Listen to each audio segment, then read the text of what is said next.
Bismillahirrahmanirrahim. Alhamdulillah Rabbil Alameen. Hasbanallahu wa ni'mal wakeel. The Lord is my light and my salvation. Whom shall I fear? And yea, though I walk through the valley of the shadow of death, I will fear no evil, for you art with me. Thy rod and thy staff, they comfort me. Thou preparest a table before me in the presence of my enemies. You anoint my head with oil. My cup runneth over, and surely goodness and mercy shall follow me all the days of my life. And I will dwell in the house of the Lord forever and ever. Amen. Assalamu alaikum. Welcome to Johnny's Bite. It's Tuesday, and gradually we're getting to the end of our Ramadan fast. May Allah himself strengthen us as we get closer to the end of Ramadan, and to give him all the praise and all the glory. There's an update on the Ganasco issue, and we will discuss that extensively from 7:30 to 8:30 on this platform, 3FM 92.7 on Sunrise. You want to tune in and hear the update because we first broke it here. Yesterday, we gave you some update, and we're going to be following up. So regional minister and the Old Students Association, everybody else, we will have them on our platform, plus our own correspondent Christopher Mwaku. So make a date on Sunrise on 3FM 92.7 from 7:30 all the way to 8:30 and hear the update on the Ganasco debacle. But this morning, I asked, who are Ghana's real gold mafia? Who are Ghana's real gold mafia? Al Jazeera is an international media house, we know. And we know what work they have done in the past. Al Jazeera. Now, Al Jazeera has, over the period, a few weeks, been showing us a series of documentaries about how gold has been smuggled out of this country. $40 million. Let it sink in. $40 million worth of gold every single month out of Oman, Ghana. This is Al Jazeera's claim, and they have videos to prove it. $40 million worth of gold every month from Ghana. And he says there are gold mafia in this country. Play the first video source from Al Jazeera for me, please. The very first Al Jazeera video. Johnny's Bite.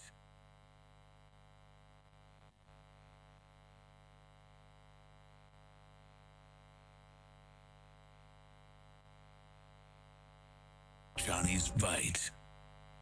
Johnny's Bite on Sunrise. And this, if there's no sound of this, can we get the second one, please? Play the second one for me, please. The second sound, source from Al Jazeera. Substantial. The I unit obtains thousands of confidential documents that expose how organized crime uses gold to launder money. You sold it to a refinery and the money got paid in the bank account. So it's very clean that way. Once it's refined, it's practically brand new gold. Good washing machine, right?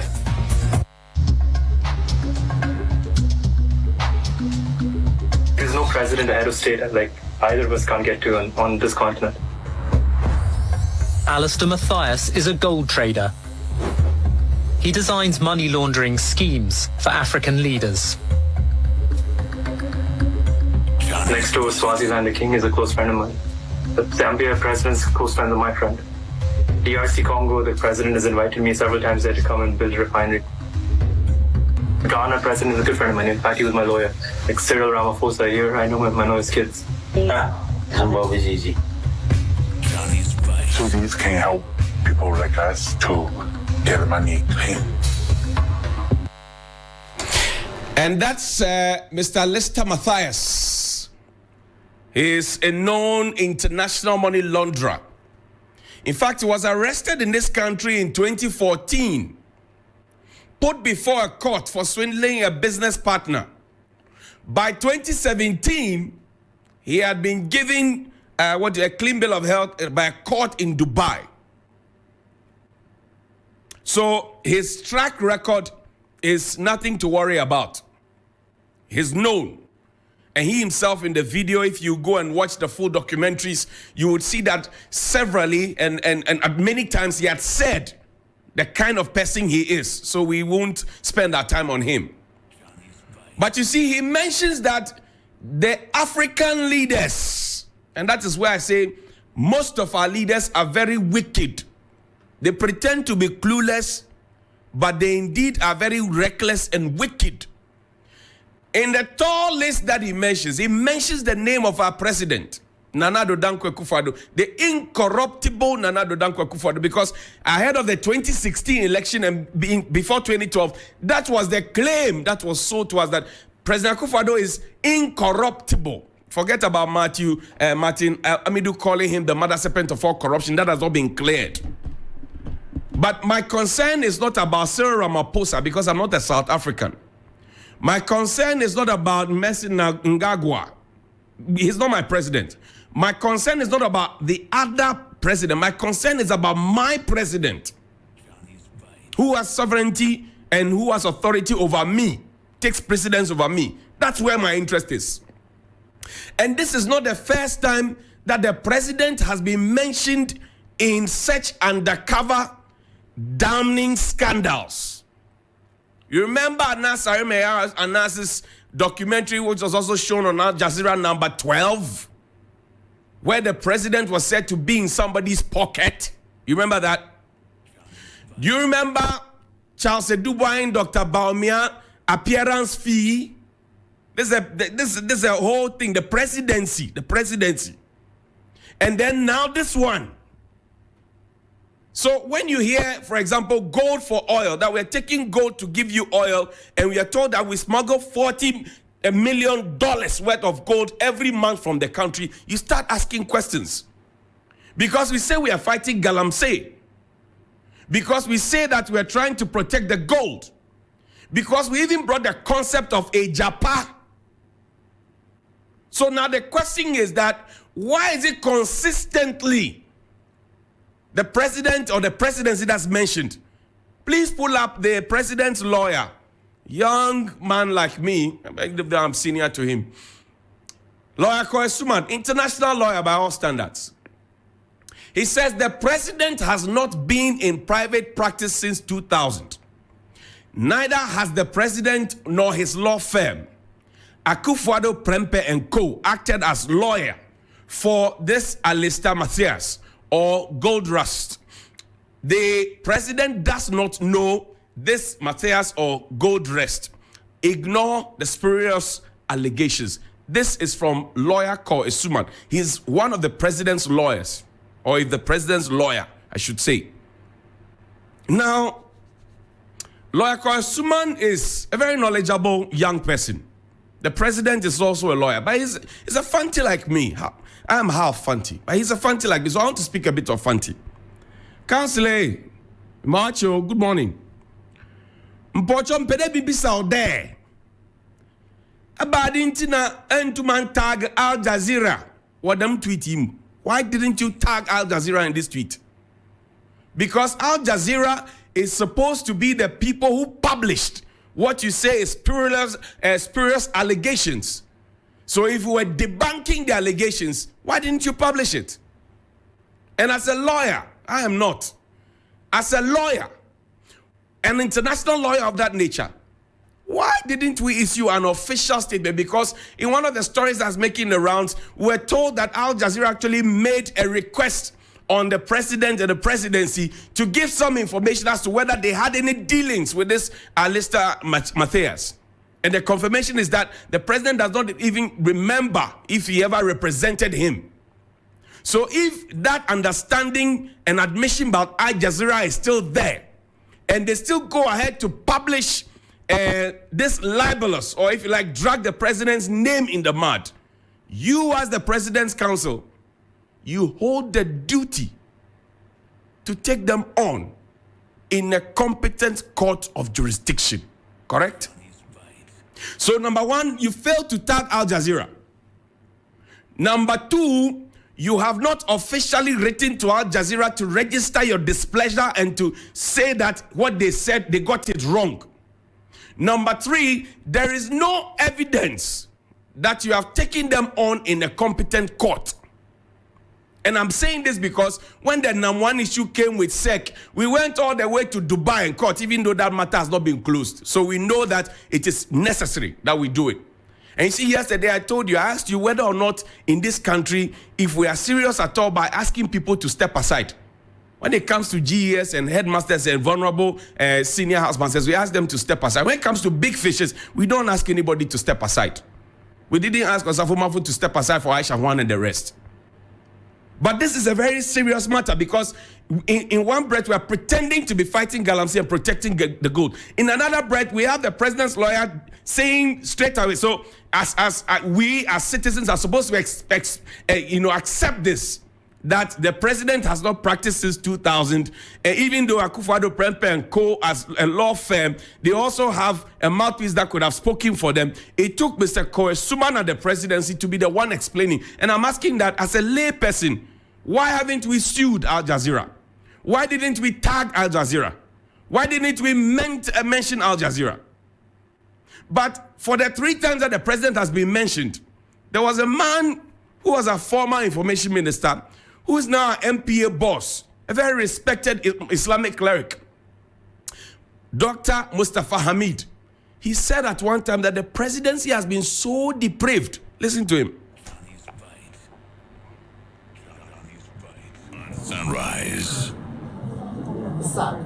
It's terribly sad. This country is in serious trouble, ladies and gentlemen. We are in serious trouble. We need to rescue this country, ladies and gentlemen. The presidency has been so depraved. That was Dr. Mustafa Hamid. And he even said on that occasion that, wallahi, we need to rescue this country. But a few weeks ago, a former Minister for Environment, Science, Technology and Innovation, the renowned international cardiologist, Professor Kwabena Frimpong Boateng, he made a statement on GTV, the state broadcaster. He said that his own people within his party had machinations, and that since he left, everybody was back in the forest. And we are told that we smuggle 40 million worth of gold out of this country every month. Please play Professor Frimpong Boateng's video for me. That's our last video. The true story. The true story is that at the start of the Operation Vanguard thing, the soldiers were supposed to arrest the excavators. And they go into the forest where they are doing the mining, and they remove the control board. Okay. So if they remove 20 control boards today, they will report that they have immobilized 20 control boards. Once they are removed, there's no way those excavators can move. But then when you go away, they'll bring new control boards and fix them, and then off they go. So we got a report that they had immobilized over 750 something excavators. So we appointed somebody to go around and check. When we went around, I think we got about 150, 200 that we could see. The rest had either been given to the owners or they put in some extra parts and moved them away. And then somebody put it out there, from Bob Martin has taken 500 square. What am I going to do with it? There was an orchestrated scheme, even within the party and the government. To get you out. So that, look, why is it when I left, now everybody is in the forest? At that time, we dare not enter the forest. You know. But as I said, I don't want to go into details now because I have a lot to say on that. That is Professor Kwabena Frimpong Boateng. And I still remember him with Mr. Wusi, and he was also not asked to step aside. That's why I was scandalized by this. But you see, there's a reason for this. There's a saying in Fanti, and Mr. Kwesma, please listen. And all those who are defending and saying, oh, Mr. President Akufo-Addo is not guilty. I wouldn't say he is. But I'm saying that until you make a strong case and you take action, because Al Jazeera has the I group that also goes ahead to do investigations. So the I group works to Al Jazeera. And there's a saying in Fanti, Azaliye Seponko Abodama. They ran it on board them. If the I group got it wrong, you can direct it to their boss. But you see, in this country, we have been classically conditioned and our brains have been washed in a certain way that majority of the people have been made to think by the repeated lies and untruths that we are doing very fine. And I use the Pongwa Bodam analogy. So Pongwa Bodam ni rani don bodam. This is my final video. Think about it and ask yourself, who are Ghana's real gold mafia? Watch. There's no rope, but the horse thinks that there's a rope around its neck. That is how we are being dragged. So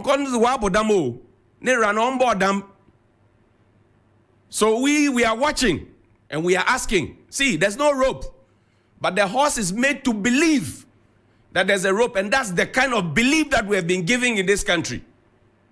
That it takes a tweet to dispel an investigative work that has been done and shown globally. What happened to official letter? What happened to a suit? What happened to a court of competent jurisdiction? What happened to the president himself speaking publicly? Because now that incorruptible Akufo-Addo tag is fast depleted. The integrity is lost. People are beginning to ask questions on the streets. Trust is eroded. And I don't want my president to be dragged through the mud like that. The presidency, like Mustafa Hamid said, should not be so depraved. And Mustafa Hamid, said that if you get to the point where people can't look you in the face to tell you that what you are doing is wrong, then you are doomed for life. This morning, on behalf of the many reasonable Ghanaians, I'm looking you in the face and asking you, do something before you die. Good morning. Papa, you know Papa. Figuratively, he bites us hard.